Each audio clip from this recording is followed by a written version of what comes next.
સમાચાર અમદાવાદથી મળી રહ્યા છે। તત્કાલીન કલેક્ટર રાજેન્દ્ર પટેલે હાઈકોર્ટથી મોટો ઝટકો લાગ્યો। હાઈકોર્ટે રાજેન્દ્ર પટેલની નિયમિત જામીન અરજી ફગાવી। પુરાવા સાથે છેડાની શક્યતાને જોતા હાઈકોર્ટે ફગાવ્યા છે તેમના જામીન। જમીન વેચવાના કેસમાં લાંચની 50% રકમ કલેક્ટર લેતા હોવાનો ઈડીમાં દાખલ છે કેસ। ઈડીના દરોડાના એક દિવસ પહેલા જ તત્કાલીન કલેક્ટર રાજેન્દ્ર પટેલ દ્વારા પુરાવા નાશ કરવા પ્રયાસ કરાયાની ઈડીની છે દલીલ। દરોડાના એક દિવસ પહેલા મોબાઈલ રીસેટ કરવા સર્ચ કર્યું હોવાનું ઈડીનો દાવો। 501 CLU અરજીમાંથી ₹7.14 કરોડની કમાણીનો અંદાજ તેવું ઈડીનું કહેવું છે। કમાણીમાંથી રાજેન્દ્ર પટેલના ભાગે ₹3 કરોડથી વધુની રકમ આવી। ગેરકાયદે નાણાંથી પત્નીના નામે મિલકતો અને દાગીના ખરીદ્યા હતા તેવું પણ ઈડી તરફથી કહેવામાં આવ્યું છે।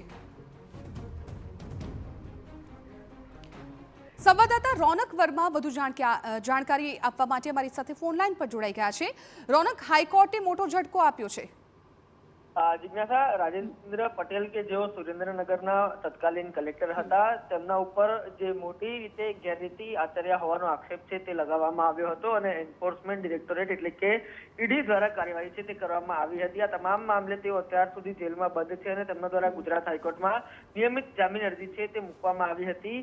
બાકાયદા ગુજરાત હાઈકોર્ટ તરફથી આ અરજી છે તે ફગાવી દેવામાં આવી છે, પરંતુ મુખ્ય વાત એ સામે આવી છે કે ઈડી દ્વારા જે રજૂઆતો કોર્ટમાં કરવામાં આવી છે તે ચોંકાવનારી છે। કલેક્ટરને ક્યાંક ને ક્યાંક આ રેડ પડવાની છે, ઈડીના દરોડા પડવાના છે તેની ગંધ આવી ગઈ હોય તે પ્રકારે લાગી રહ્યું છે। અને એટલા માટે કેમ કે જ્યારે રેડ પડી તેના એક દિવસ અગાઉ તેના દ્વારા જે ફોન કઈ રીતે રિસેટ કરવો તે સર્ચ કરવામાં આવ્યું હતું। ન માત્ર એટલું, પરંતુ રાજેન્દ્ર પટેલ દ્વારા એ પ્રકારે ગેરરીતિ આચરવામાં આવતી હતી કે તેના સાગરીતો દ્વારા જે પણ જમીન જે વેચવા માટે આવેલી હોય તેની તપાસ કરવામાં આવતી હતી અને ત્યારબાદ તેનો ભાગ રાખવામાં આવતો હતો।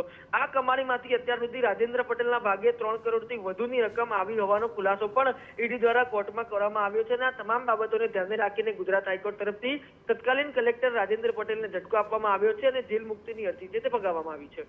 બિલકુલ રોનક, આભાર સમગ્ર માહિતી બદલ। તો હાલ તો રાજેન્દ્ર પટેલની જામીન અરજી છે એ કોર્ટ દ્વારા ફગાવવામાં આવી છે અને કેટલાક ચોંકાવનારા ખુલાસાઓ પણ કરવામાં આવ્યા છે, જેમ કે કમાણીમાંથી રાજેન્દ્ર પટેલના ભાગે ₹3 કરોડથી વધુની રકમ આવી છે।